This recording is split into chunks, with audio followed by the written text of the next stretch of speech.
किसान भाई नमस्कार। इस साल अभी मौसम खुल गया है और ऐसी सुंदर फसल NRC 142 का फसल है। सोयाबीन बीड़ा सीड प्रोडक्शन का प्लॉट है। ऐसे सुंदर कोई खरपतवार विहीन ऐसे साफ़ सुथरा खेत में आपको इस बार हमें सोयाबीन का बीज उत्पादन प्रोग्राम चल रहा है। इस फसल को आप चाहे कॉम्बाइन हार्वेस्टर से कटवाइए या हाथ से कटवा के गहाई कीजिए।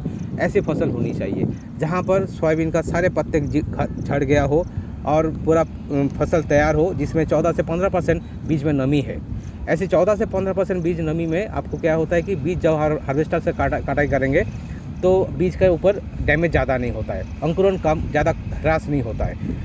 इसलिए अंकुरन को बचाने के लिए सोयाबीन का फसल को सही समय पे सही मॉइस्चर में काटना बहुत ज़रूरी है। ऐसी फसल जहाँ पर आपको देख ही रहे कि कितना साफ़ है, ऐसे फसल होनी चाहिए। और इस साल बारिश होने के कारण आपको अंकुरन में कम होने का एक रिस्क है।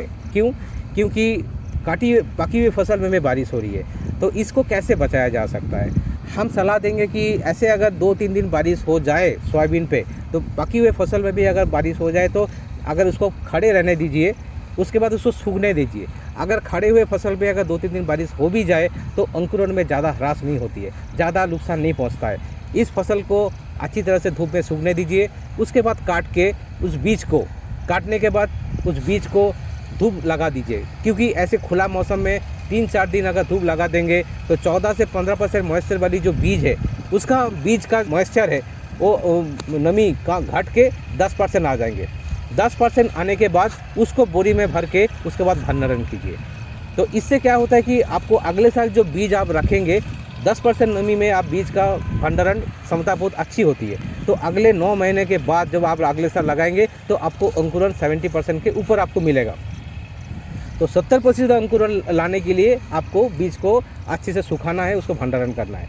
भंडारण करने के समय आप ध्यान दीजिएगा कि ज़्यादातर हम लोग बीज को खुले ज़मीन पे आप भंडारण करने के लिए छोड़ देते हैं। ये आम सलाह देंगे, जिस बीज को आपको बीज के लिए इस्तेमाल करनी है सोयाबीन की, उसको कभी भी खुले ज़मीन पे भंडारण मत कीजिएगा।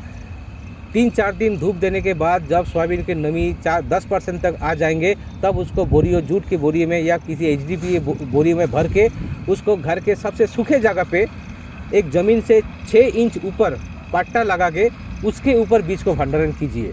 और भंडारण के लिए हम सलाह देते हैं कि 5 से 6 बोरी के स्टैक हाइट के सिवा ज़्यादा नहीं करना चाहिए। ज़्यादा हाइट करने से बीज के नीचे की जो बोरी है उस बोरी में बीज खराब हो जाएंगे।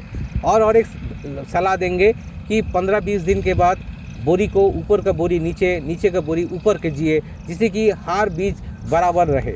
नीचे का बोरी 6 महीने तक अगर नीचे रह जाएंगे तो वो ज़्यादा ख़राब हो जाएंगे, ऊपर का बोरी अच्छा रह जाएंगे। इसीलिए आप ऊपर से नीचे, नीचे से ऊपर अगर बोरी को शिफ्ट करेंगे तो आपका बीज और भी अच्छा रहेगा। हमारा उम्मीद है किसान बीज के लिए सोयाबीन बीज बहुत कीमती है और बहुत नाजुक है।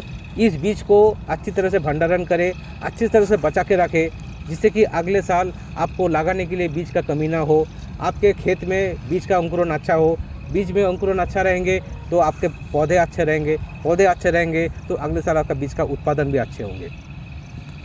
और कटाई के पहले और एक सलाह देंगे कि इस साल बीच में बारिश के कारण कुछ नुकसान हो सकती है। हम सलाह देते हैं कि अगर किसी खेत में अगर बीज उत्पादन करना हो तो बीज पकने से, फसल पकने से पहले एक बेबिस्टिन का स्प्रे आप उस फसल में ले सकते हो। बेबिस्टिन का स्प्रे फसल में लेने से क्या होता है कि जैसे बारिश हो रही, कभी कभी बारिश हो गई है, तो जैसे नमी ज़्यादा है, नमी ज़्यादा होने के कारण जो पकी हुए फसल में जो फफूंद लगने का जो डर है, तो बीज में वो फफूंद लगने का रिस्क कम हो जाएंगे। उस स्प्रे के बाद जब बीज को गहाई करके सुखाएंगे तो बीज में क्वालिटी और भी अच्छी हो जाएंगे। फफूंद नहीं रहेंगे तो बीज का भंडारण में नुकसान होने का डर नहीं रहेगा। ऐसे सूखा हुआ बीज में फफूंद लगने का चांस कम है, लेकिन बारिश हो जाए, नमी आ जाए तो फफूंद लगने का डर रहता है। तो काटी हुए फसल के पहले भी एक प्रोटेक्शन के लिए एक बेबिस्टिन का स्प्रे भी आप ले सकते हो। इसी तरह से आप अपना बीज बनाइए, सेल्फ सफिशिएंट बनिए बीज के लिए और अगले साल अच्छा उत्पादन लीजिए। धन्यवाद।